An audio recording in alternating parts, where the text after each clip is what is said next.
You think you can just show up here and ruin everything. You are finished. She ripped the dress with arrogant entitlement, dismissing the girl as mere help, unaware that her billionaire husband was watching innocence get torn apart. The sound was sharp, violent, and gut-wrenching, like a thunderclap shattering the calm before a devastating storm. Snap. That sickening tear of fabric instantly killed the polite chatter and the clinking of crystal glasses filling the Santoro mansion's opulent dining hall. This wasn't an accident.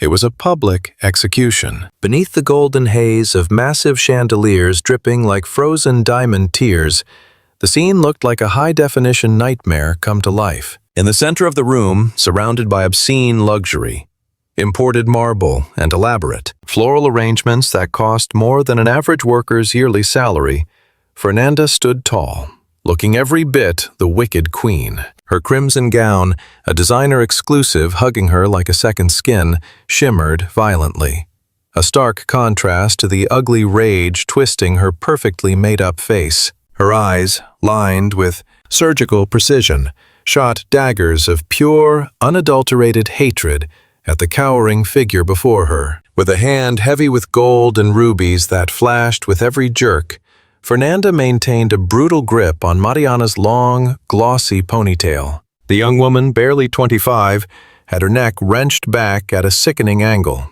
forced to stare up at the frescoed ceiling while feeling as if her scalp was about to be torn right off her skull. But physical pain wasn't enough for Fernanda. She craved total humiliation. With her other hand, talons manicured in blood-red lacquer, she viciously yanked at the collar of Mariana's modest blue uniform. The white lace collar Mariana had ironed with such care that very morning now hung in tattered ribbons over her shoulder, exposing the pale, trembling skin of her collarbone. "Look at you," Fernanda snarled, her voice dripping with venom that chilled the blood of everyone present. "You're a walking disaster." Mariana was defenseless. She had no hands free to shield her face or pry away the iron grip on her hair. Her aching, rigid arms were locked in the most sacred duty of all. She was clutching the twins, Lucas and Mateo, tight against her chest. The infants, dressed in pristine white onesies, were red-faced, their mouths wide in a silent scream that quickly erupted into terrified wails. They could feel Mariana's terror, her heart hammering against their tiny bodies like a war drum, triggering the instinctive panic of the innocent. The stinging in Mariana's scalp was sharp and piercing, but the agony in her soul was infinitely worse. Tears welled in her large, expressive eyes, spilling down her cheeks unchecked. Her whole body shook, not just from the assault but from absolute shame. Surrounding them, the city's elite, men in sharp Italian suits and women draped in silk and jewels, watched the spectacle unfold. Their faces wore a mix of shock, morbid curiosity, and in some cases cold indifference. No one moved. Not a single soul stepped forward. They stood like wax figures in a museum of horrors, watching the lady in red destroy the girl in blue. The soft, volumetric light streaming through the massive side windows, bathing the room in a sunset glow, should have made the scene romantic, but in this moment, it only served to spotlight the cruel contrast. Arrogant wealth, crushing, vulnerable humility. Fernanda gave Mariana's hair another violent tug, forcing her back a step, nearly knocking her off her feet. Mariana squeezed the twins tighter, squeezing her eyes shut, praying she wouldn't drop them, praying the floor would just open up and swallow her whole. "Please, ma'am," Mariana sobbed, her voice broken, barely a whisper over the baby's cries. "The children are scared."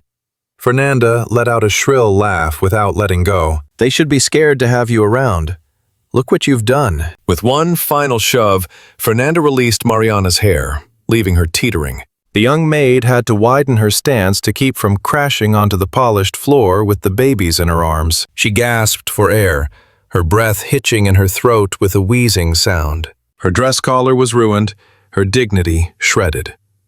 And the silence that followed Fernanda's screaming was heavy, thick, charged with an electric tension that sucked the air out of the room.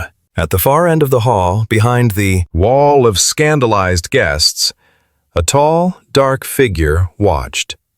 But Mariana, blinded by tears and terror, couldn't see him. All she could see was Fernanda's twisted expression, while the suffocating burden of helplessness pinned her down. This was high society venom at its finest, and Fernanda was just getting started. The hush falling over the room gave her the cue for Act 2 of this sadistic performance. She smoothed down her crimson gown with exaggerated flair, brushing her hips as if physically contaminated by the maid's presence, before thrusting an accusatory finger straight at Mariana's heart like an invisible spear. "Take a good look, everyone," Fernanda bellowed, sweeping her gaze across the room to demand total obedience from her audience. Her voice carried the entitlement of a woman who thought the earth spun on her command. "Look at this incompetence, this absolute animal." Mariana shrank back, ducking her head in a desperate attempt to fold into herself and vanish entirely. The twins, Lucas and Mateo, continued to wail, their tiny fists drumming uselessly against their nanny's chest as they grasped for safety in the chaos. Instinct took over. Mariana swayed gently, murmuring soft, hollow assurances she didn't believe for a second. "She's completely ruined my evening," Fernanda continued, circling Mariana like a shark smelling blood in the water. "I was pouring a glass of red, that vintage reserve Alejandro was saving specifically for tonight, and this klutz trips over her own filthy feet and nearly dumps it all over me. I had to practically jump out of the way to save this gown. She could have ruined everything." It was a lie. A cold, calculated fabrication. Mariana glanced up, her tear-filled eyes wide with shock.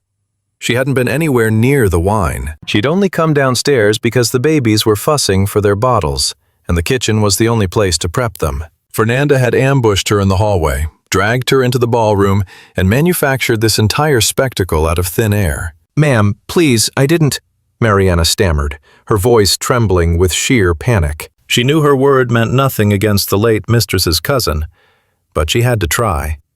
"I just needed hot water for the—" "Shut your mouth!" Fernanda snapped, cutting her off with a sharp cry and lunging forward menacingly. She raised a hand to strike, and Mariana flinched, pivoting her body to shield the infants, offering her own back to take the blow instead. The protective instinct was so raw, so undeniably maternal, that several guests looked away in discomfort.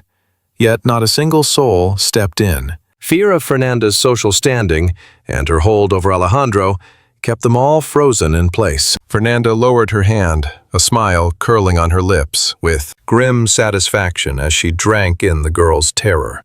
"You actually think anyone here cares what the help has to say?" She whispered it just loud enough for the front row of spectators to catch every word. "You're a stain on this household, an absolute disgrace.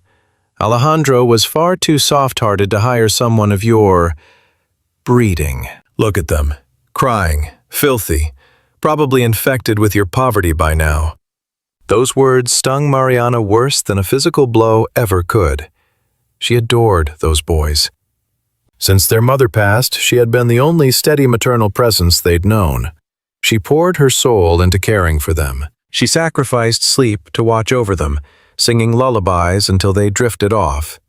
For Fernanda to question her devotion was a knife twisting in her chest. "Don't you dare," Mariana whispered, the words fueled by a deep, quiet righteousness. "I care for these boys like they were my own flesh and blood." Fernanda let out a mocking laugh, scanning the crowd for allies. "Did you hear that? As if they were hers." She scoffed, pressing a hand to her chest in feigned shock. The audacity! A common housemaid deluding herself into thinking she's mother to the Santoro heirs. It's truly pathetic. You're nothing but a gold digger. That's all this is. Probably plotting to seduce the master of the house using the children as bait. You tramp. The slur hung heavy in the air, thick and ugly. The guests held their breath. It was such a gutter-level insult, so crude for a gala of this caliber, that it cracked even their polished veneer of indifference. Murmurs rippled through the crowd. "That's going too far," an elderly woman in pearls whispered, until her husband squeezed her arm to silence her. Mariana felt her knees buckle.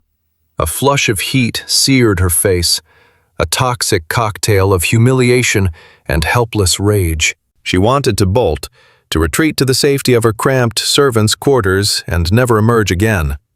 But her feet were lead. She was pinned center stage under the unforgiving glare of the chandelier, completely exposed. "I want you on your knees," Fernanda demanded suddenly, her tone turning icy and razor-sharp. "Apologize right now for endangering my dress and for being a waste of space.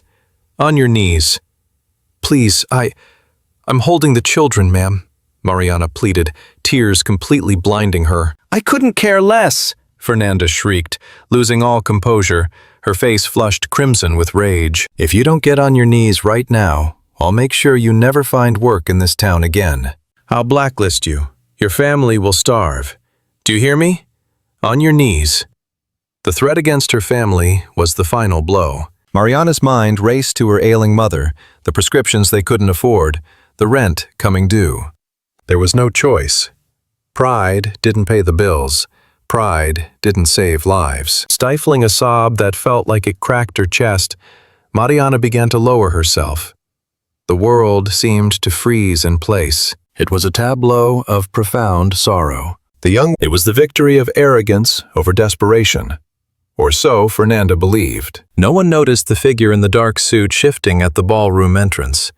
He didn't rush, but moved with a lethal sense of purpose. His tread was silent, yet he radiated the intensity of a thunderstorm about to break. Alejandro had seen enough, and the sight didn't just break his heart, it awakened something else. A fury Fernanda never could have predicted. Then came the knee hitting the marble, and the complicit silence of the room. The descent was agonizingly slow, a choreographed moment of suffering that felt like it lasted a lifetime. Mariana felt gravity turn unbearably heavy, as if the very air in the room had solidified to crush her shoulders. Her legs shook violently beneath them, hem of her blue skirt, fighting the primal urge to flee this mansion that had become a prison of gold and poison. But flight was impossible, not with Lucas and Mateo clinging to her chest, their tiny hearts hammered in rhythm with her own panic. When her knees finally met the floor, the thud was dull, barely audible to the crowd. But to Mariana it roared in her ears like a skyscraper collapsing. The Carrara marble, polished to perfection, was ice cold. The chill seeped through her stockings and bit into her bones, a physical reminder of her place in this world. She was down here in the freezing dirt, while they, the masters of the universe, looked down from their warm, arrogant heights. From her kneeling vantage point, the room looked warped and monstrous. The guests' footwear formed a barricade of polished leather and stilettos enclosing her. Shoes that cost more than she could earn in 5 years of honest labor. She could hear the whispers, a hum of poisonous bees circling the room.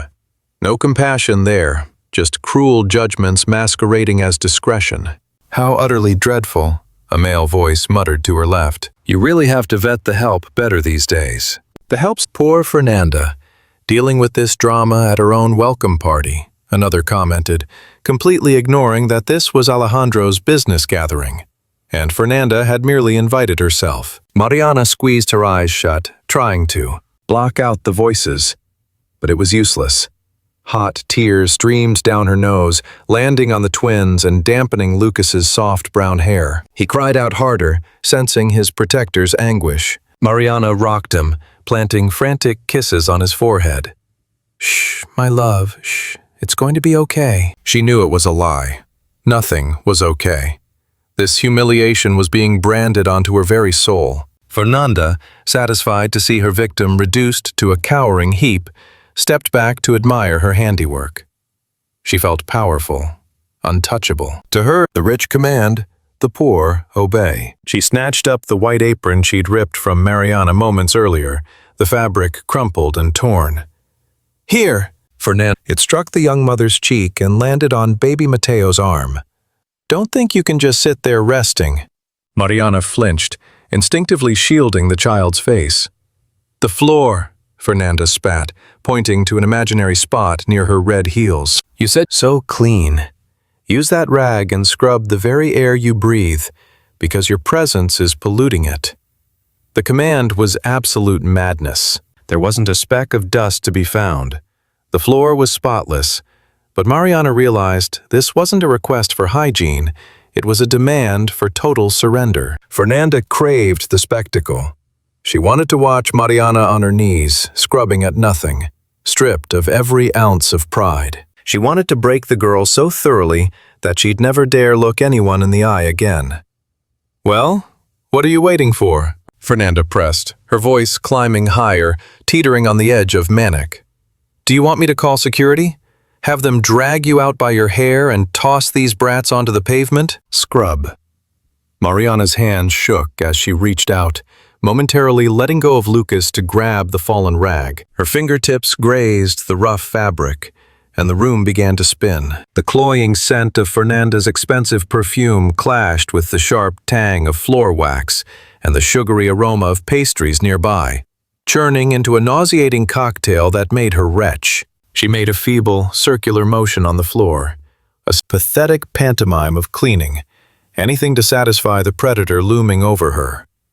A ripple of nervous tittering ran through the crowd. A young man nursing a flute of champagne slyly pulled out his smartphone and snapped a picture. Mariana saw the flash reflect off the polished stone, and a piece of her soul withered and died right there. Her humiliation was immortal now, destined to circulate in high society group chats, fodder for the wealthy to mock the misfortune of the help. "Harder," Fernanda commanded, savoring the power trip.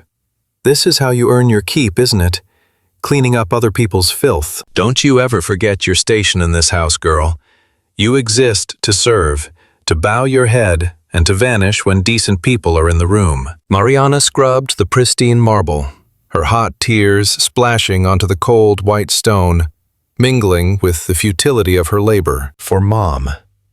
She repeated the words in her mind like a desperate prayer. "Just do it for Mom. She needs that surgery. Do it for the babies. Alejandro would kill you if you abandoned them. Just hold on.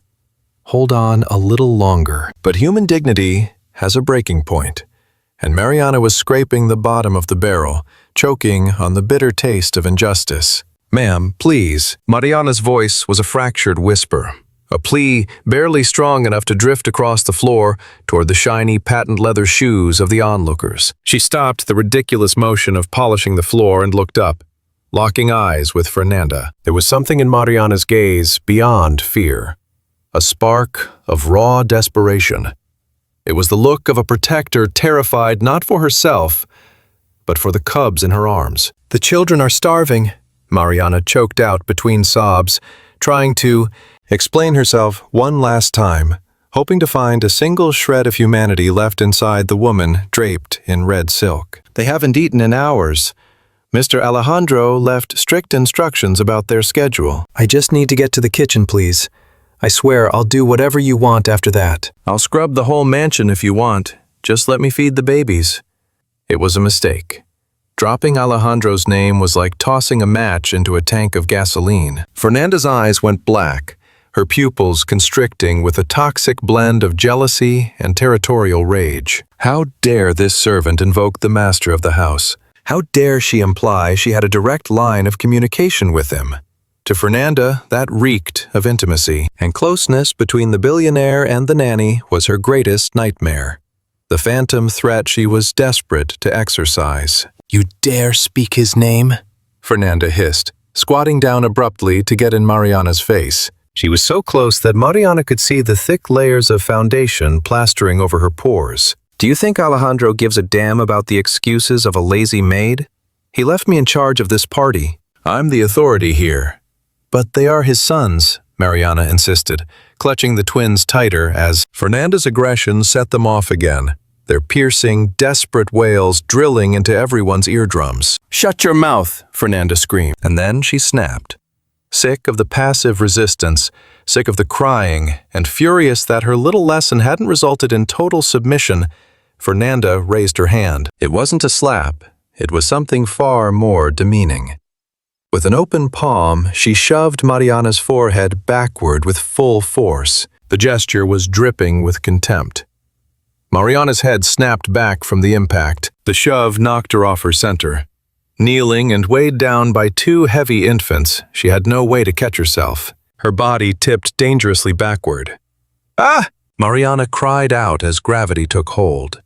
In a split-second act of pure instinct, she twisted her torso, sacrificing her own body to break the fall. Her elbow and shoulder slammed violently against the hard floor, absorbing the shock to keep Lucas and Mateo's heads from cracking against the marble. Pain exploded up her arm, a fiery whip cracking all the way to her neck. But her grip on the children never faltered. She lay crumpled on the floor, curling her body into a protective shield around the infants, gasping for air through a haze of pain and sheer panic. A deathly hush swept across the ballroom, shattered only by the hysterical wails rising from the terrified children. Even the most jaded guests stood frozen, breath caught in their throats. A sacred boundary had been violated. Striking a woman clutching babies was a taboo so vile that not even their high society privilege could explain it away. A ripple of profound discomfort shifted through the crowd. An elderly gentleman stepped forward, instinct urging him to help, but he froze the moment he caught the unhinged look in Fernanda's eyes. Fernanda drew herself up to her full height, staring down at Mariana's prone form with pure, dripping venom. Zero remorse. She simply smoothed her hair with haughty indifference. "That's what happens when you're clumsy," she spat, dusting off her hand. "You're weak, useless at your job, useless at everything. Just look at you, groveling in the dirt like an animal. That's all you are." Mariana stayed silent. She had to. Her entire world had narrowed down to checking the babies. They're okay," she whispered frantically, feeling their little limbs and heads. Thank God, physically unharmed, just terrified. But inside, she was shattered. It felt as if something vital in her chest had been permanently ripped apart. Her faith in justice, her belief that kindness actually mattered, was bleeding out on the cold marble floor. "Security!" Fernanda snapped her fingers toward the entrance, not deigning to make eye contact with anyone. "Get this trash out of my sight. Take the kids to the nursery and find someone competent to watch them. She's fired." Two security guards, hulking figures in black suits watching from the perimeter, hesitated. They knew Mariana. They saw her walking the children every single day. They shared greetings in the kitchen. They knew she was a good person, and they knew exactly how wrong this was. They exchanged nervous glances, torn between obeying the guest of honor or waiting for the actual boss. "Are you deaf?" Fernanda screamed, patience snapping as she whirled on them with bloodshot eyes. "I said remove her now, unless you want to be fired too." Mariana tried to push herself up on a throbbing elbow, but the room spun violently around her. The humiliation was so total, so crushing, she actually wished for unconsciousness. "God, please help me," she prayed. "If you're real, make this stop." But no one moved to save her. Cruelty had won. Fernanda wore a triumphant sneer, convinced she'd just crushed the final obstacle between her and total control of Alejandro's household. She felt like the undisputed queen of her own drama. But the victories of the wicked are often loud and short-lived. Just as a guard reluctantly stepped toward Mariana to comply, the atmosphere in the room shifted instantly. It wasn't a noise. It was a presence. A long, ominous shadow stretched over the group. The temperature seemed to plummet 10 degrees in a heartbeat. Alejandro was no longer standing at the back of the hall. He had closed the distance with the silent, lethal grace of a predator. He didn't run. Men with his kind of power don't need speed to be dangerous. He simply arrived, bringing a gravity that wiped the smile off Fernanda's face instantly. He stood directly behind her, close enough that his shadow completely swallowed the red glow of her dress. His face held none of Fernanda's vulgar, explosive rage. It was something far worse. It was a glacial stillness, the eye of the storm before total annihilation. His dark eyes ignored his cousin-in-law completely. They were locked on Mariana, huddled on the floor, shielding her children with her bruised body. That gaze held a promise of war. A lion stepping in to kill. The sharp click of Italian leather on marble ceased abruptly. It wasn't a gradual slowdown. It was a dead stop. Military. Definitive. The silence that followed was so profound that the hum of the central AC sounded like a deafening roar. Alejandro Santoro stood there, a towering pillar of dark authority silhouetted against the festive lights. His physical presence was overwhelming, not just because of his height or the impeccable cut of his bespoke suit, but because of the energy radiating off him. It was a mix of restrained power and volcanic fury, barely contained beneath the surface. His eyes, usually a warm hazel, had turned into two pits of unfathomable darkness, boring into the back of Fernanda's neck. Fernanda felt the shift in the air, like prey sensing a predator before spotting it, and slowly turned around. Her triumphant smirk faltered for a split second when she saw the look on Alejandro's face, but her arrogance was a thick shield. She quickly slapped her perfect hostess mask back on, assuming the billionaire's rage was directed at the problem, the servant on the floor. "Alejandro, darling," Fernanda chirped, forcing her pitch higher to fake a joy she didn't feel, desperate to glaze over the tension with cheap charm. "Thank God you're here. I was just about to handle this nasty little situation myself." She stepped toward him, reaching out to graze his arm, fishing for an accomplice, needing the alpha of the house to stamp his approval on her cruelty. "Don't worry about a thing," she continued, flicking a disdainful hand toward Mariana's huddled form. "This incompetent girl nearly ruined the entire evening. She tripped, clumsy thing, and almost stained my dress. And look, she's got the children in a state, crying right in the middle of the party.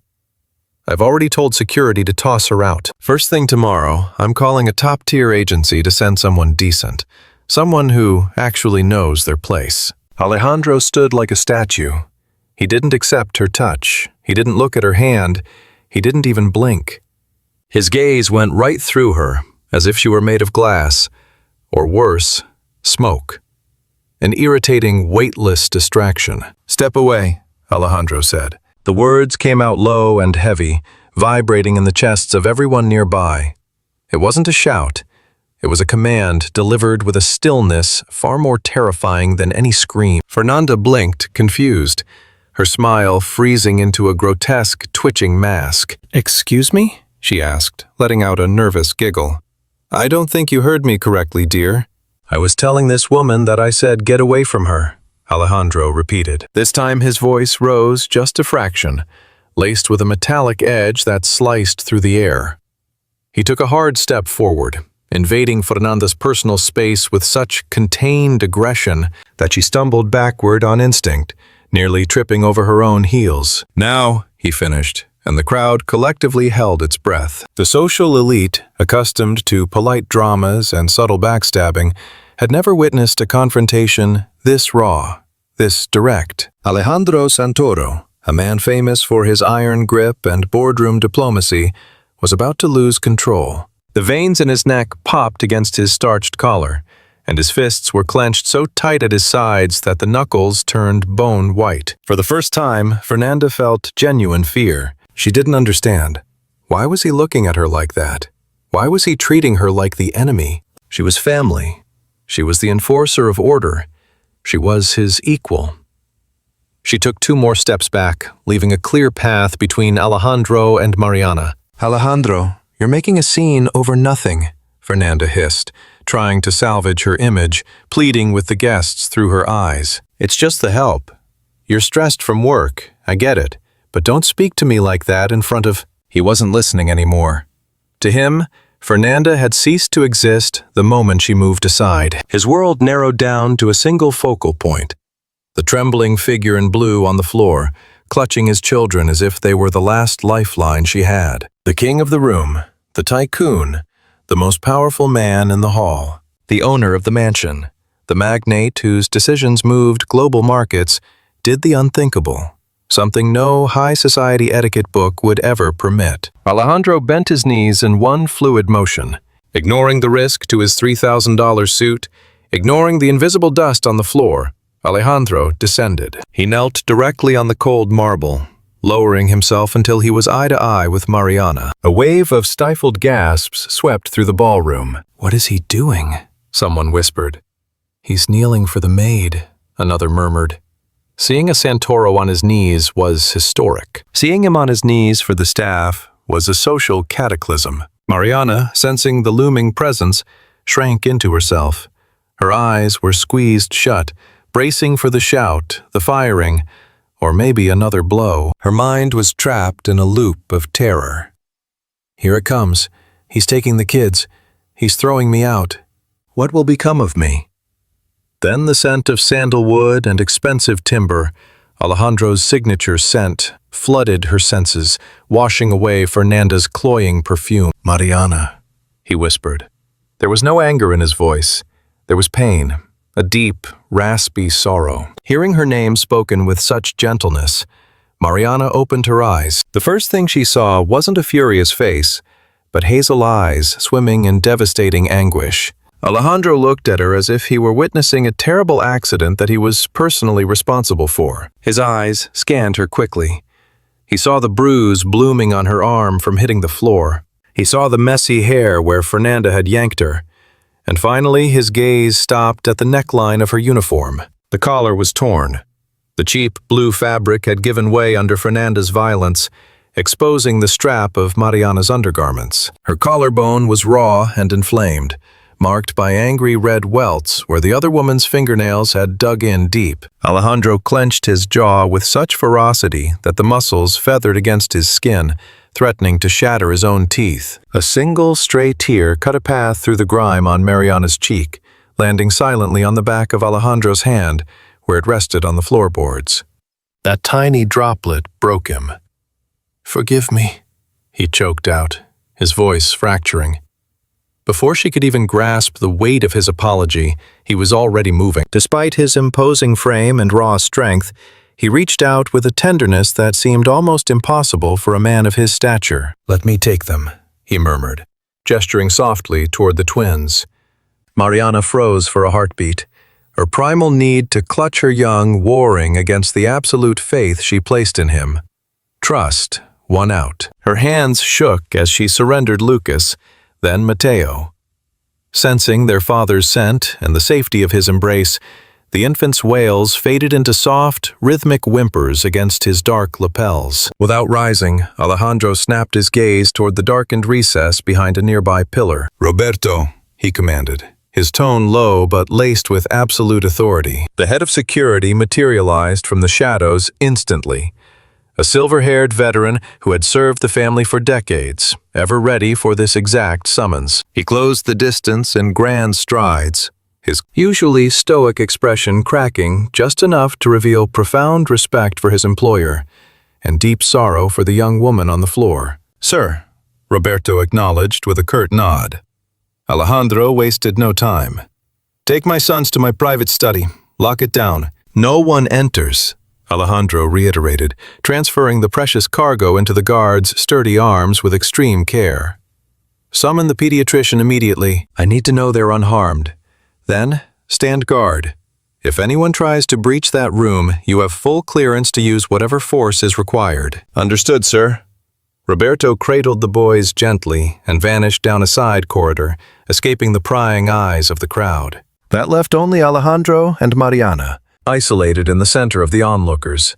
Without the infants to act as a shield, Mariana felt completely stripped bare and defenseless. The vicious rip in her uniform was now impossible to hide. She wrapped her arms across her chest in a desperate attempt to cover herself, ducking her head to hide her tears, wishing she could simply shrink away into nothingness. Watching her struggle to preserve her dignity shattered something deep inside Alejandro's chest. He didn't hesitate. His hands flew to his jacket. With swift, surgical precision, he undid the clasp and shrugged off his bespoke Italian wool blazer, revealing the crisp dress shirt and fitted gray vest beneath. A collective gasp silenced the room. A gentleman of his standing never stripped down at a formal gala unless disaster had struck. Yet, with infinite grace, Alejandro leaned in and draped the heavy garment over Mariana's trembling frame. The fabric was substantial and warm, still radiating his body heat like a physical shield against the cold cruelty of the room. It engulfed her small figure completely, the sleeves swallowing her hands and the hem reaching her thighs, effectively erasing the tattered uniform, the badge of her servitude and her humiliation. "Wrap this around you," he whispered, while his hands lingered on her shoulders for a heartbeat, a firm squeeze to ground her. No one here has earned the right to look at you. Mariana clutched the lapels with frozen fingers, pulling the coat tight and inhaling his scent. For the first time during this nightmare, she felt a flicker of safety. She lifted her gaze, her wide, watery eyes locking onto his. Mr. Alejandro, I didn't. She stammered, her voice brittle with shock. Shh, he hushed her, gently pressing a finger to her lips. Not a word. You owe no one an explanation. I saw what happened, Mariana. I saw it all. Fernanda, who had been watching jaw-dropped and unable to compute the reality before her, finally snapped out of her trance. The sight of Alejandro Santoro, the country's most eligible widower, kneeling in the dirt to clothe a maid while ignoring his elite guests, was simply impossible. It was an affront to her vanity she couldn't abide. "What the hell do you think you're doing?" Fernanda shrieked. Her shrill cry shattered the intimate silence. She lunged forward, stabbing an accusing finger at Mariana, her hand shaking with rage. "She's filth, just a hired hand. You're giving her your coat? That jacket is worth more than her entire family's existence. Alejandro, have you lost your mind? She's got you under some kind of spell." Alejandro squeezed his eyes shut and inhaled slowly, struggling to summon enough restraint to keep from committing a felony right then and there. Then he rose. The transformation was instantaneous. The gentle protector vanished. In his place stood a titan. He drew himself up to his full, imposing height, smoothed his vest, and pivoted slowly to face Fernanda. He didn't look at her with annoyance anymore. He looked at her like a judge delivering a terminal sentence. He reached down, extending a hand toward Mariana, where she remained crouched on the floor, swallowed up by his massive suit jacket. "Stand up, Mariana," he commanded, his voice projecting clearly to the back of the room. It wasn't the bark of a boss to a subordinate. It was a gentleman asking a lady for a dance. "Take my hand." Mariana stared at Alejandro's open palm, broad, capable, turned upward in a silent offer of absolute rescue. She glanced at Fernanda, whose eyes were practically shooting daggers, then scanned the watching crowd before steeling herself. Sliding one hand out from the folds of the coat, she laid it in his. The moment their skin touched, a current seemed to snap through the air. Alejandro's fingers curled around hers, rough from years of hard labor, and with a gentle tug, he brought her to her feet. They stood there in the dead center of the ballroom. Him in a crisp vest, her drowning in a tuxedo jacket over a tattered maid's uniform. "You think she is just the help, Fernanda?" Alejandro asked, pivoting to face his sister-in-law, his tone dripping with lethal sarcasm. "You could not be more wrong. What are you rambling about?" Fernanda sneered. "She scrubs toilets. She changes dirty diapers. She is a nobody." Alejandro advanced on her, his physical presence forcing her to stumble backward. "That woman," he pointed at Mariana, without once letting go of her grip, "has done more for this family in a single year than you have achieved in a lifetime. She held my children when they screamed for their mother. She sat by their beds through high fevers. She brought warmth back into this house when it was nothing but a cold tomb. And she is not wearing that uniform because she is on the clock." Alejandro paused, letting his gaze sweep across the stunned audience. He wanted to make sure every single soul in that room etched his next words into their memory. "She is wearing those rags," he continued, his voice dropping to a dangerous rumble. "Because you forced her. Because you locked away her dress. Because you blackmailed her into serving drinks at a gala where, let me clarify, she was supposed to be my date." A collective gasp sucked the air out of the room. The ugly truth was out. That revelation hit the ballroom floor with the force of a nuclear warhead. All color drained from Fernanda's face, leaving her lipstick looking like a fresh slash of blood against parchment skin. "What? How?" she stammered. "That is a lie." "She is lying. She's a liar." Alejandro smiled, but there was no warmth in it, only the predatory baring of teeth. "Do you take me for a fool, Fernanda? Did you honestly think I do not have security cameras in my own home? That I am blind to what happens under my own roof?" The steel trap had snapped shut. Standing beside him, Mariana felt the ground finally stop shaking beneath her feet. The masks had shattered, and silence was no longer the price of survival. Alejandro didn't release her.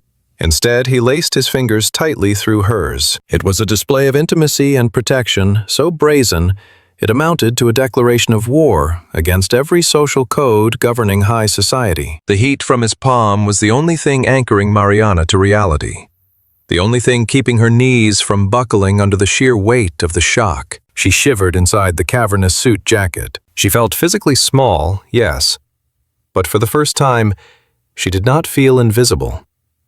"Cameras?" Fernanda choked out, her voice stripped of the sugary facade she had perfected over the years. Her eyes darted frantically, hunting for allies among the guests, but she found only morbid curiosity and judgment. I do not know what you are talking about, Alejandro. You are delusional. The grief over your late wife, it has twisted your mind. You are choosing a lying servant over your own flesh and blood? Alejandro let out a dry, humorless laugh that sent a chill through the room. "Family?" he echoed, taking a slow, deliberate step toward her, commanding the absolute attention of the hall. "You are not my family, Fernanda. You are a distant relative of my late wife who showed up on my doorstep 3 months ago. You claimed you came to help with our grief, but you have done nothing but try to seize a throne that was never yours." Mariana squeezed Alejandro's hand, terrified his rage was about to boil over. She wanted to beg him to stop, to tell him it wasn't worth it, that she just wanted to crawl into bed and hide. But the words died in her throat. Sensing her panic, Alejandro gave her hand a gentle, reassuring squeeze, though his eyes remained locked on Fernanda like a sniper's scope. "I'm going to tell everyone exactly why Mariana, a woman who has shown my children more love than you could fake in 1,000 lifetimes, is dressed in rags." Alejandro's voice boomed, reaching every shadow and corner of the grand hall. Fernanda stepped forward, hands raised in a desperate bid to cut him off. "Enough! I will not allow you to humiliate me in my own—" "Silence!" Alejandro thundered. The command was so powerful that crystal glasses on the nearby tables actually rattled. Fernanda froze, jaw hanging slack. "Today is Mariana's birthday. I gave her the day off. I bought her a gown, and I asked her, not as her employer, but as a man, to be my guest tonight. I wanted her to shed the role of nanny for a few hours and just be herself." A ripple of stunned whispers washed over the crowd. Society matrons hid their gasps behind silk fans. The great tycoon Santoro asking the help to be his partner? It was unheard of. To the crowd, the scandal was delicious gossip. But for Fernanda, it was a death sentence. But you couldn't let it happen, could you? Alejandro pressed on, his voice dropping to a toxic whisper. "You knew the moment she walked through that door in silk instead of cheap cotton, everyone would see what I see. A woman of grace, beauty, and kindness. And that terrified you. You need her on her knees scrubbing floors just so you can feel like you're standing tall." The color drained from Fernanda's face, cold sweat breaking through her heavy foundation. "That is absurd." "She wore the uniform because she knows her place," she stammered, though the tremor in her voice betrayed her. "She wore it," Alejandro cut in, his tone relentless, "because you stormed into her room 2 hours ago, found the gown I bought her, and shredded it. And because you held a knife to the one thing you knew would break her spirit." Mariana squeezed her eyes shut, hot tears spilling over as the memory played back in high definition. Fernanda bursting into her small quarters like a storm, the glint of silver shears and the soft blue silk raining down in tatters. "You went after her mother," Alejandro announced, dropping the final bombshell. The air in the room turned solid. Even among these vipers, targeting a sick parent was a line nobody crossed. "You told her if she didn't put on those old rags, if she didn't scrub floors and serve drinks tonight, you'd fire Claire from the kitchen. You'd strip her mother of the health insurance she needs for dialysis." Alejandro's voice shook with barely suppressed rage. "You held a mother's life hostage just to feed your twisted ego." "Lies!" Fernanda shrieked, watching her social standing disintegrate instantly. "That's a complete lie. You can't prove any of it. She made it up for sympathy. She's playing you."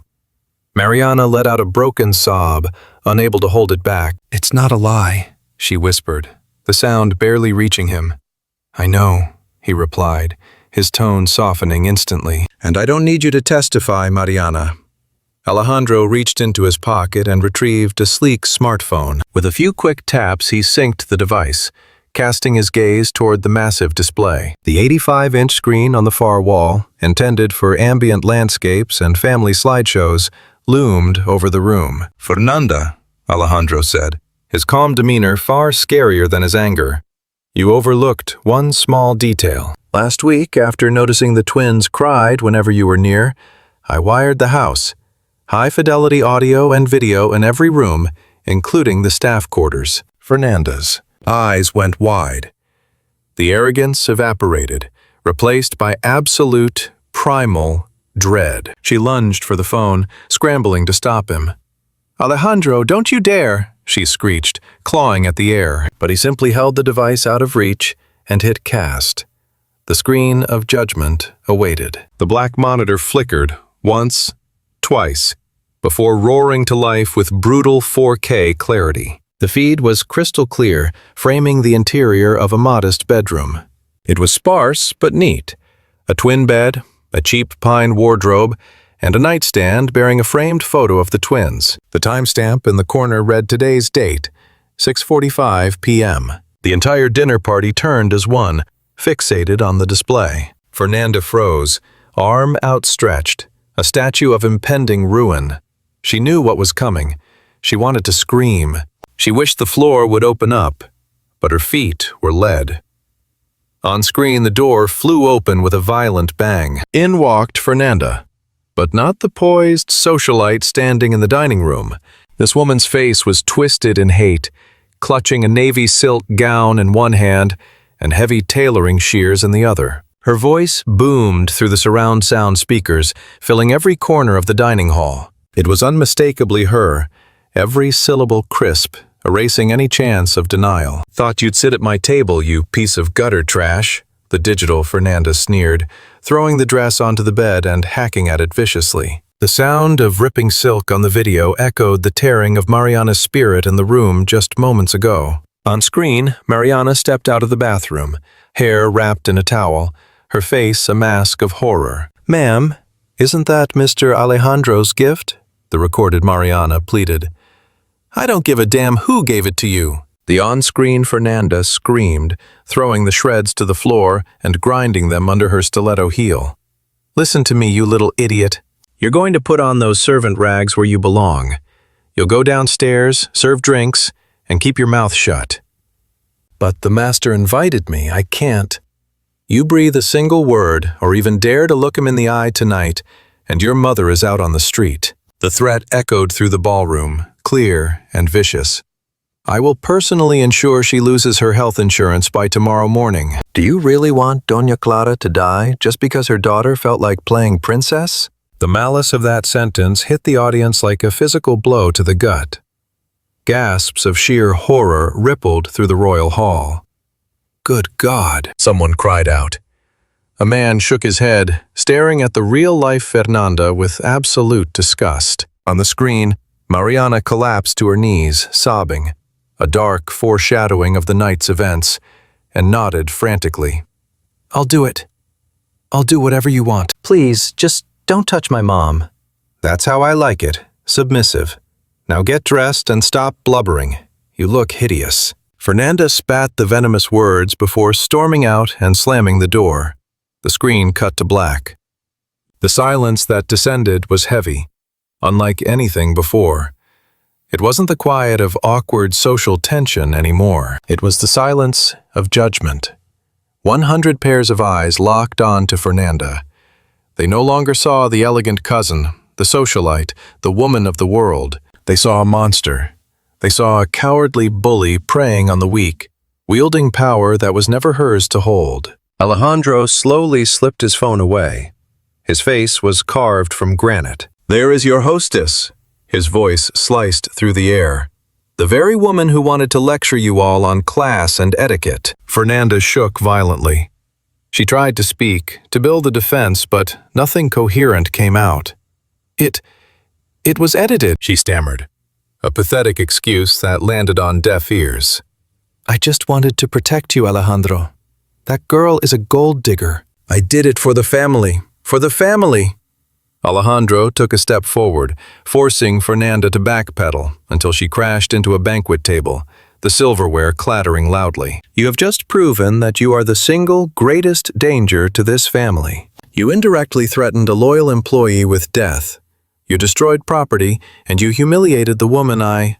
Alejandro paused for a beat, looking at Mariana, who stood beside him.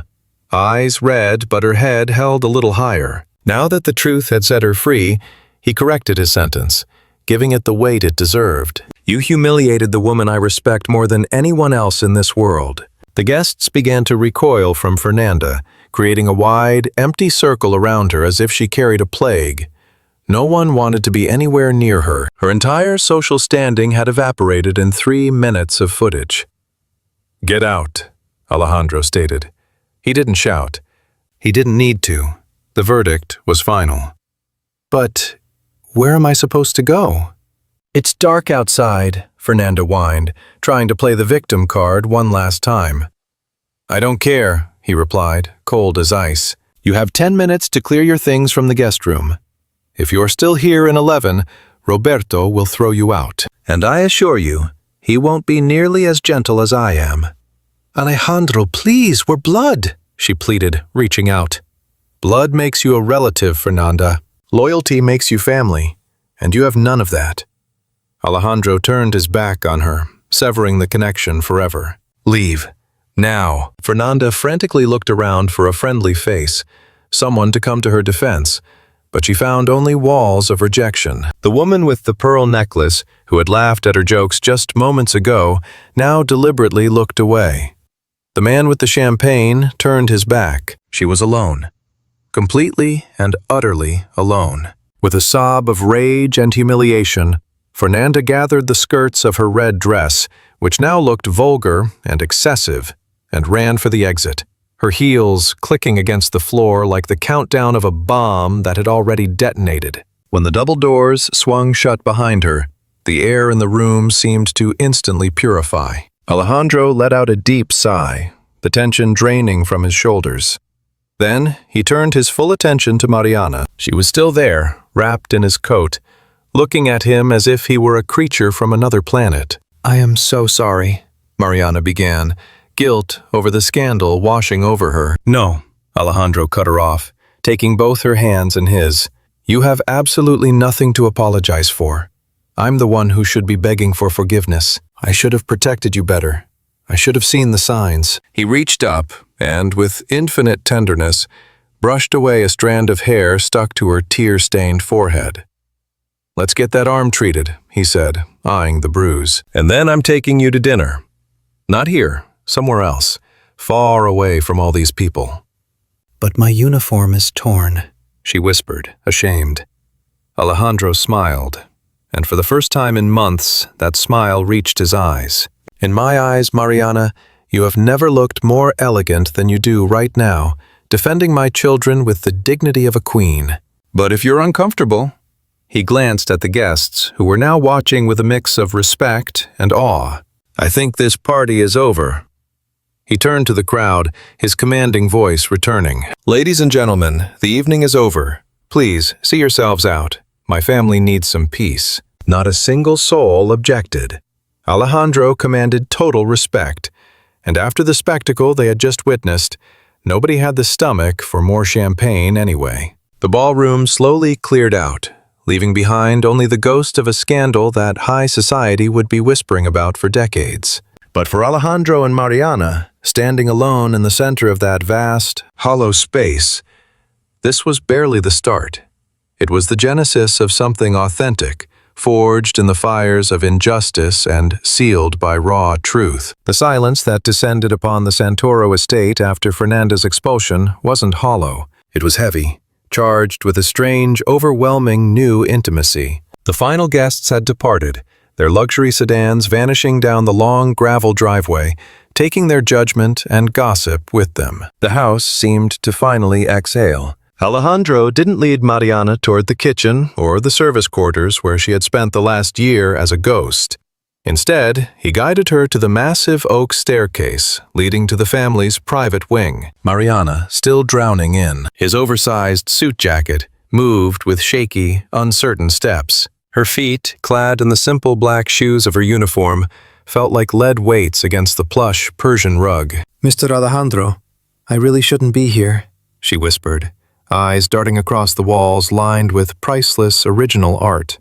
It felt like she was trespassing in a sanctuary. Fernanda's venomous voice still rang in her ears.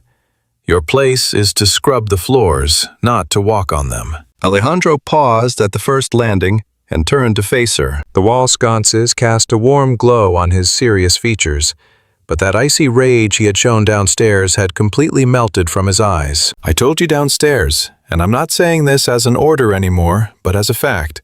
This is your home now, Mariana. And please stop with the sir. After everything we just went through, we don't need titles. I'm Alejandro. Just Alejandro." They reached the door of his private study, a room Mariana had only ever entered to clean under watch, a cold place of business and hard decisions. But tonight, Alejandro was turning it into a sanctuary. He ushered her inside and gently guided her to sit on one of the massive leather Chesterfield sofas. "Sit tight," he murmured, walking over to the dark wooden bar cabinet. But he didn't reach for a drink. He popped open a hidden compartment and pulled out a white metal first aid kit. Mariana watched him, equal parts fascinated and terrified. Seeing this titan of industry fumbling for cotton balls and antiseptic with his own hands that signed million-dollar contracts daily, created a cognitive dissonance she couldn't quite process. Alejandro returned and sat on the coffee table directly in front of her, deliberately placing himself lower than her. "Let me see your arm," he requested softly. Mariana shyly extended her left arm, rolling back the sleeve of the borrowed jacket. Alejandro let out a ragged, shaky breath when he saw the extent of the damage. His fingers grazed the edge of the bruise with agonizing tenderness, as if he were handling the wings of a butterfly. "This," he started, jaw clenching tight, "this is entirely on me. I let that snake into our lives. I was so blinded by my own grief, so buried in work just to avoid the loneliness, that I missed what was happening under my own roof." Mariana winced slightly at the sting of the antiseptic as he began cleaning the wound, but the physical pain was nothing compared to the warmth of his touch. "You didn't know. She was your family," Mariana said, trying to absolve him, her noble heart incapable of holding a grudge. "No," he cut her off, locking eyes with her as he dabbed the cotton. You were the one protecting this family. While I was stuck in boardrooms, you were the one holding Lucas when he had nightmares. You were the one teaching Mateo how to hold a spoon." Alejandro paused, his hand gripping Mariana's wrist with a firm, grounding pressure. "I heard the recordings, Mariana, and not just today's. While Roberto was scrubbing the system a few minutes ago, I listened to everything." Mariana looked down, flushed with embarrassment. "I heard how you sing them to sleep. I heard you talking to your mother on the phone, telling her everything was fine just so she wouldn't worry, even while Fernanda was making your life a living hell." Alejandro's voice cracked, thick with emotion. "You are the bravest person I've ever met, and I treated you like just another payroll number." "I am an employee, Aleja." "Sir," she corrected instinctively. "Not anymore," he declared, carefully securing a soft bandage over her wounded arm. "Starting tonight, that nightmare is over. Now, regarding your mother, Clara, isn't it?" Mariana's heart skipped a beat. Fernanda's blackmail regarding the dialysis treatment still hung heavy in the room, a guillotine blade waiting to drop. "Please, don't let her go. She's innocent in all this. She slaves away in that kitchen. She needs the wages for—" "Mariana, listen to me." He cut her off, cupping her face and locking his eyes on hers. His thumbs brushed across her cheekbones, wiping away the dried tracks of old tears. "Your mother isn't going anywhere. First thing tomorrow morning, my personal assistant will have her files transferred to St. Luke's private hospital. The top kidney specialist in the country happens to be an old friend of mine. She'll get VIP care, and every single bill is on me. For life." Mariana's lips parted, but the words died in her throat. The wave of relief was so strong, it nearly knocked the wind out of her. Why? She finally managed to whisper. That costs a fortune. Because you saved my sons from being raised by a stepmother who despised them. Alejandro leaned in closer, shattering whatever professional boundaries remained between them. And because, even if I was too blind to admit it before, the thought of anyone hurting you or your family is unbearable to me now. This isn't charity, Mariana. It's gratitude.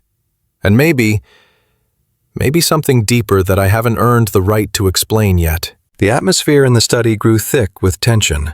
Alejandro was no longer the distant billionaire boss. He was just a man, vulnerable and raw, offering her his shield. Mariana, the girl who had arrived with nothing but a suitcase of hand-me-downs and shattered dreams, felt the class divide, that massive wall between the wealthy and the invisible, crumbling brick by brick under his gaze. He finished securing the bandage and pressed a gentle kiss against the day, white gauze on her arm, a reverence that sent a shiver straight through her soul. "Come on," he said, standing up and offering his hand. "There are 2 little men upstairs who won't settle down until they see you one last time." The cradle confession.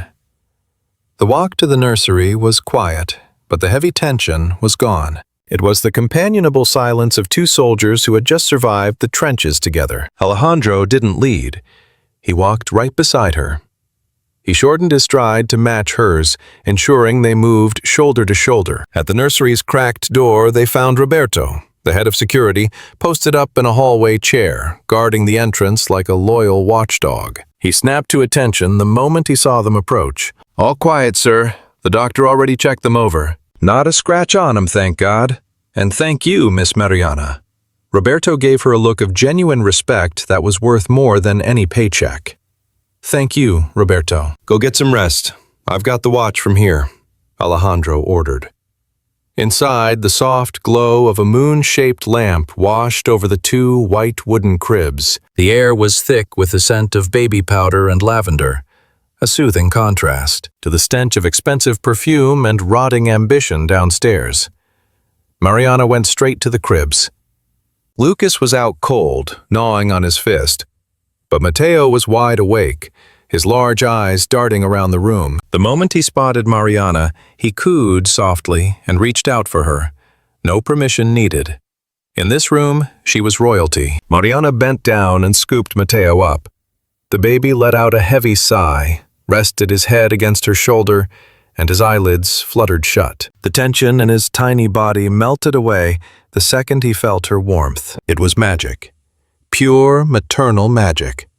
Alejandro leaned against the doorframe, just drinking in the scene. Seeing Mariana there, wearing his suit jacket over her torn uniform, cradling his son with such instinctual devotion, hit him like a freight train. He realized with sudden clarity that this was the only sight he ever wanted to come home to. He walked over quietly, standing opposite her across the crib.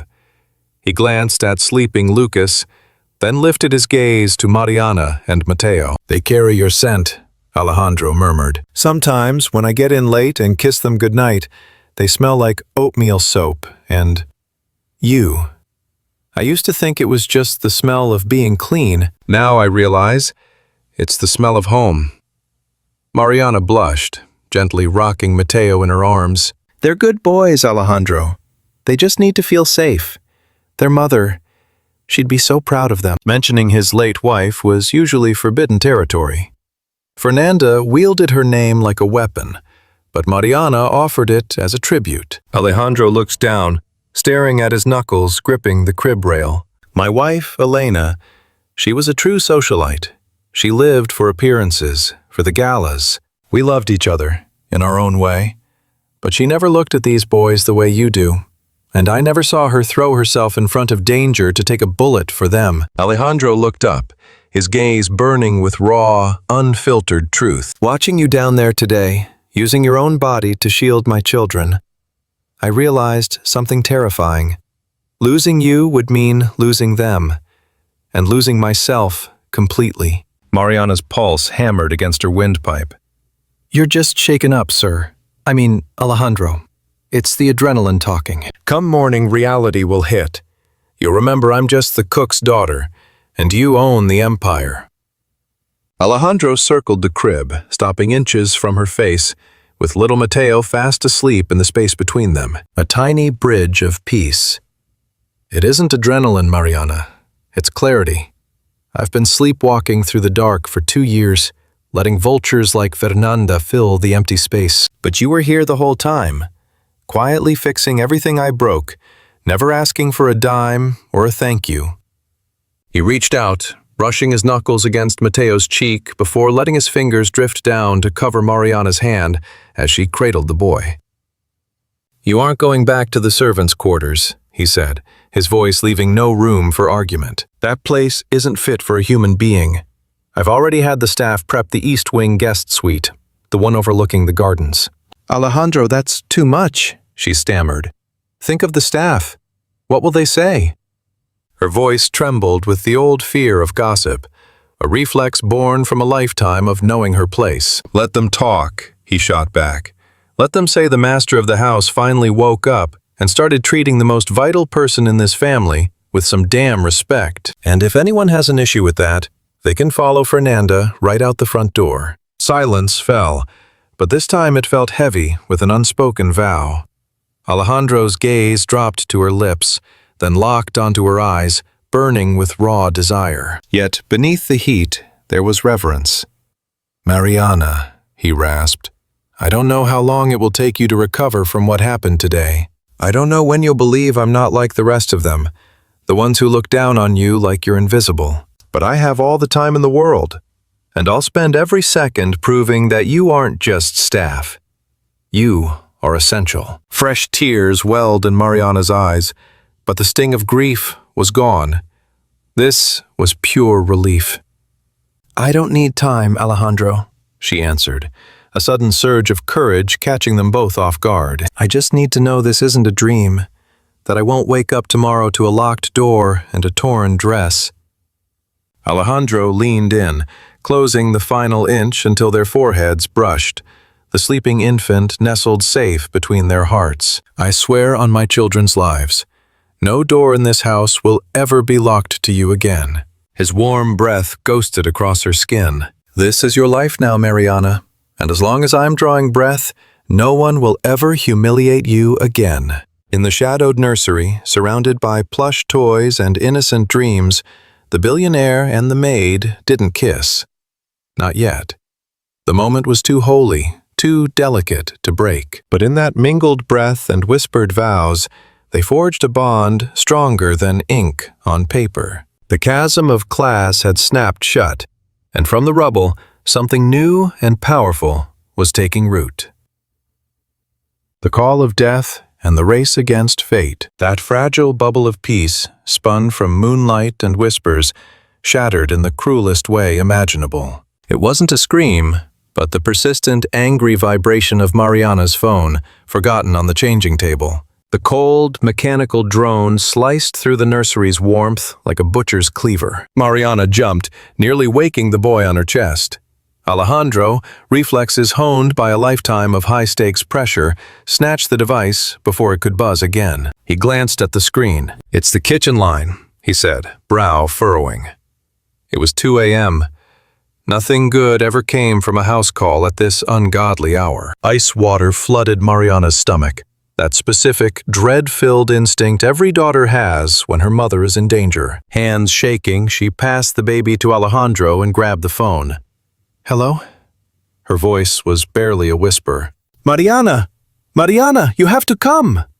It was Juana, the maid who shared a room with her mother. She was hysterical, choking on her own sobs. It's your mom. It's Clara. She won't wake up. She collapsed in the bathroom and she's cold, Mariana. She's so cold. Mariana's entire universe ground to a halt. The solid ground Alejandro had just built for her disintegrated, dropping her straight into a pitch-black void. The phone slipped from her grip, landing with a muffled thud on the rug. Mariana? Alejandro grabbed her shoulders as the blood drained from her face, leaving her ghost white. What is it? My mom, she whispered, eyes wide and unseeing, staring right through him at some invisible horror. She's dying. It's Fernanda. The threats, the stress. She didn't finish the thought. She didn't wait. Pure instinct took the wheel. She bolted from the nursery, forgetting protocol, forgetting the oversized suit jacket threatening to trip her, forgetting everything except the woman who gave her life. She sprinted down the carpeted corridors, taking the service stairs in desperate leaps, skipping steps as her heart hammered against her ribs, threatening to burst right out of her chest. Alejandro didn't hesitate. He settled Mateo into the crib with gentle precision, pressed a quick kiss to the boy's forehead, and bolted after her. Down in the mansion's basement staff quarters, they stumbled into a nightmare. Clara, a woman of 50 whose face bore the deep lines of hard labor and kidney disease, was crumpled on the cold, cheap tile. Juana was frantically trying to revive her, sobbing uncontrollably between useless compressions. "Mom!" Mariana's scream tore through the air. She threw herself to the floor, shoving Juana aside to cradle her mother's face. Her skin was ashen, lips turning a terrifying shade of blue. Her breath was nothing but a shallow rattle. Mom, please, stay with me. Not now, please. Alejandro burst into the cramped room, his commanding presence instantly shrinking the space. He didn't freeze. Panic wasn't in his nature. Logic took the wheel. He dropped to his knees beside Mariana, 2 fingers pressed against Clara's neck to check her vitals. The pulse was thready, skipping beats, fading fast. "Septic shock or heart failure," he announced, his voice steady, channeling every scrap of first aid training he had. "No time for an ambulance. They'll take 20 minutes just to get up the drive. She's gone in 10. He shot to his feet, locking eyes with Roberto, who had just sprinted in. "Roberto, get the car. Bring the sports model. It's the fastest thing we have. Go!" Alejandro barked. Ignoring the grime on the floor and the strain on his back, he scooped Clara up into his arms as effortlessly as if she weighed nothing. Alejandro, Mariana whimpered, reaching out to help, but her hands were shaking too violently to be of use. "Get the doors, Mariana. Move!" he commanded. Not unkindly, but with the focused intensity of a soldier under fire. The drive to the hospital was a chaotic blur of neon streaks and roaring engines. Alejandro handled the luxury vehicle with reckless precision, blasting through red lights with his hand slammed on the horn. He steered with one hand, reaching back with the other to grip Mariana's fingers as she cradled her mother's head in the back seat. "Hang on, Clara. Fight for your daughter," Alejandro urged, his eyes fixing on them in the rearview mirror. "I'm not letting you die today. Fernanda doesn't get to win this one." They screeched to a halt at the emergency entrance of St. Luke's Hospital, tires smoking. Alejandro was out the door before the wheel stopped rolling, bellowing at the orderlies. "Get a gurney out here, now! Chronic kidney failure, total collapse." A security guard stepped up, trying to block him. "Sir, you can't leave that vehicle in the ambulance bay." Alejandro spun around, his glare so lethal the man stumbled back 2 steps. "I am Alejandro Santoro. That car costs more than this entire building. Push it into the river for all I care, but get a gurney or I will buy this hospital and fire you in 5 minutes." The raw power of wealth and desperation did the trick. Within seconds, a trauma team swarmed Clara, rushing her through the double swinging doors. Mariana tried to run alongside them, clutching her mother's limp hand, but a nurse blocked her path at the threshold. "You can't come in, miss. We need room to work." "That's my mom!" Mariana screamed, fighting and kicking with the raw, terrified panic of a child. "Don't leave her alone."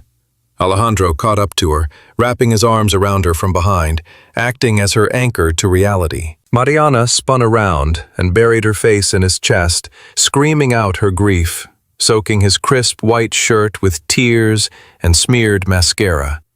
"She's going to die, Alejandro.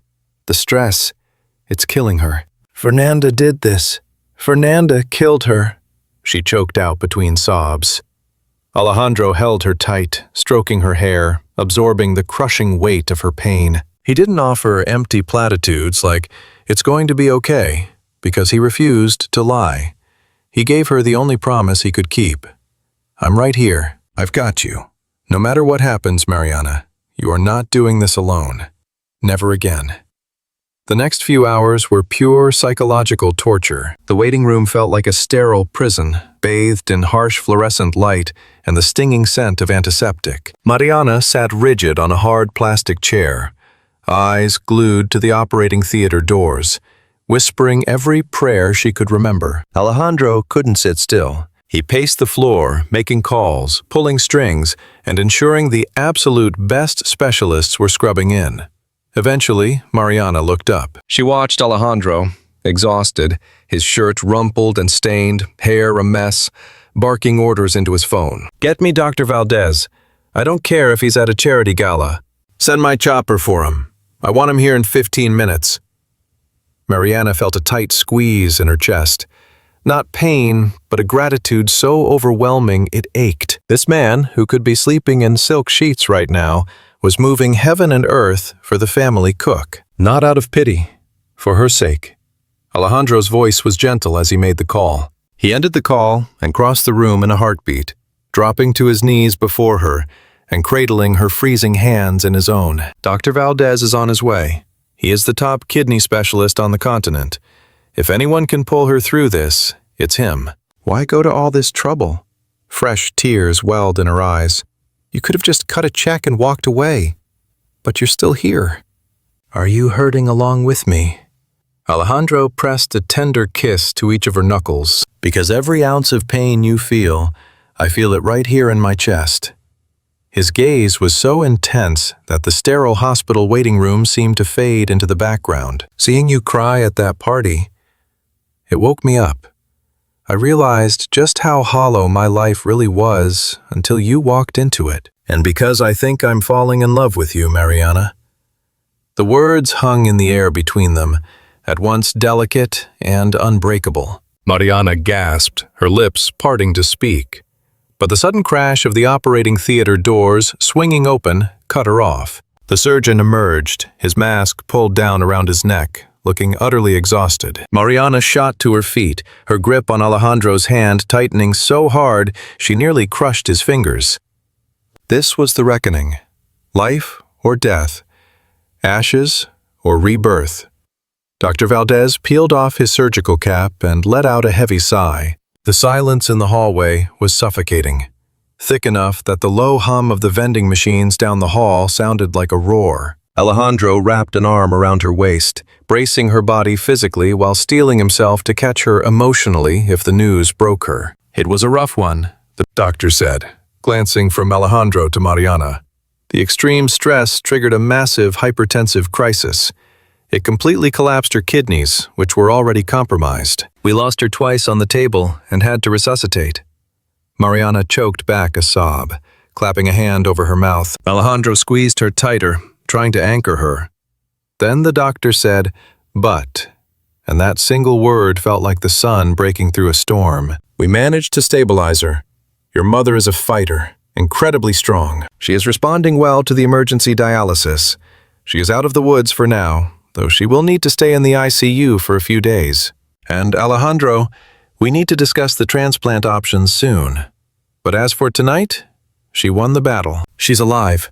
Mariana's knees buckled, not from frailty, but from the tidal wave of relief crashing over her. Alejandro caught her before she hit the floor, holding her close as she broke down weeping once more. But this wasn't grief.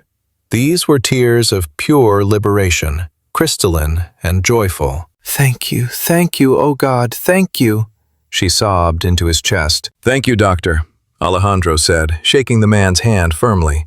"You have a blank check here. Whatever she needs, get it. I want her in the best suite you have. Private nurses 24/7. Spare no expense. It is already taken care of, Mr. Santoro. You can go in and see her in a few minutes, once the anesthesia wears off." They walked into a private room that looked more like a 5-star hotel suite than a medical facility, just as Clara was fluttering her eyes open. Despite the forest of machines around her, the color had returned to her cheeks. She managed a weak smile when she saw her daughter. "Mama!" Mariana rushed to the bedside, peppering her forehead, hands, and cheeks with kisses. "You scared me to death. I'm sorry, my baby girl," Clara whispered, her voice gravelly and dry. "I was so worried. Fernanda said she was firing you, that we'd be out on the street." Alejandro stepped out of the shadows, moving into the light. "Nobody is throwing anyone out, Clara," he said, his voice gentle but commanding. Clara's eyes went wide. Seeing the big boss standing there, hair messy and shirt stained, she instinctively tried to sit up, a reflex born from years of servitude. "Mr. Santoro, please forgive the trouble. I will get better fast, I promise. I will be back in the kitchen in no time." "No," Alejandro said. He walked to the bedside and took the older woman's hand with a level of deference that left Clara stunned. "You are never stepping foot in that kitchen again. You have worked enough for one lifetime. From this day forward, your only job is to heal and let us take care of you." "But sir, I need the wages." "You aren't my employee anymore, Clara." Alejandro glanced at Mariana before turning back to her mother. "You are the mother of the woman I love. That makes you family. And in the Santoro family, nobody works themselves to death. It is over." Mariana stared at him, her heart hammering against her ribs. He had said it again, right in front of her mother. This wasn't just heat-of-the-moment passion. This was a formal declaration. Clara looked at her daughter, a mix of confusion and fragile hope in her eyes. Is it true?" Mariana nodded. She was crying and smiling all at once. "Yes, Mom, it is true. No more being afraid.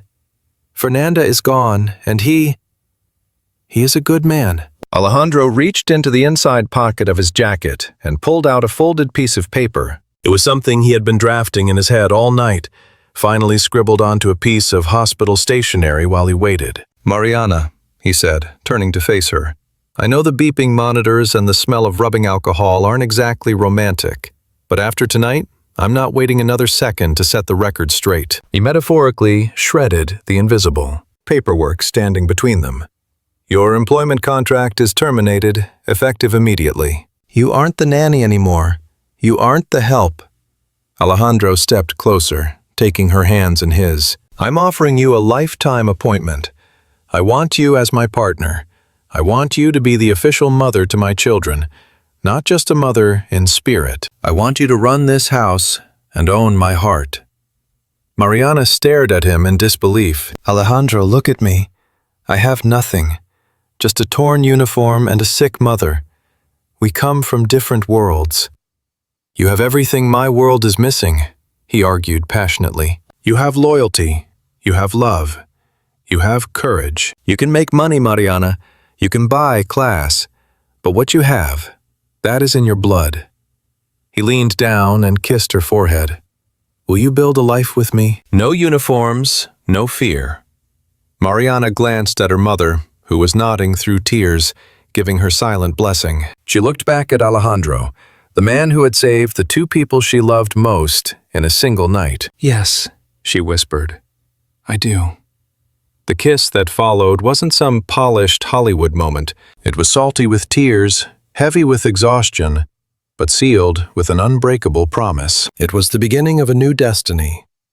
2 days later, their return to the mansion marked the true end of the old era. Alejandro's car pulled up to the main entrance, not the service door Mariana had slipped in and out of for a year, but the grand entrance with its massive oak doors and stone lions standing guard. The household staff was lined up in the foyer, standard protocol for welcoming VIPs. You could hear the whispers, feel the nerves.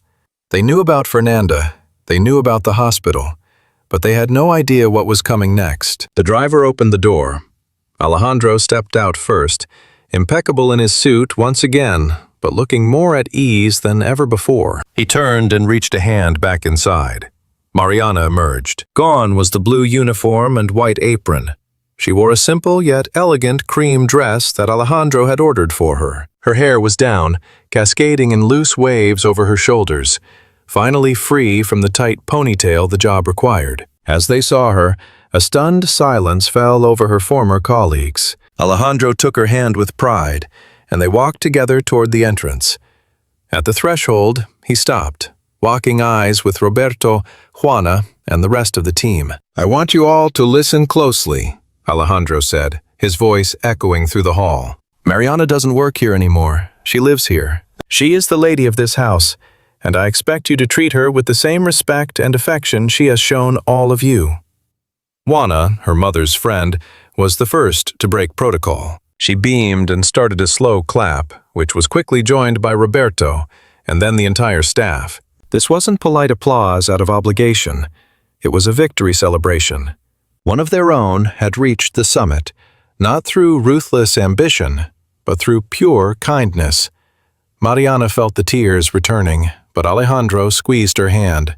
"Welcome home, my love," he whispered. Mariana crossed the threshold, leaving the humiliated servant behind forever, and stepping into her future as the queen of a home that was finally whole. Upstairs in the nursery, the twins were waiting, and in the hospital, her mother was healing. Divine justice might take its sweet time, but when it finally arrives, it hits with the force of a hurricane, washing away all the pain of the past.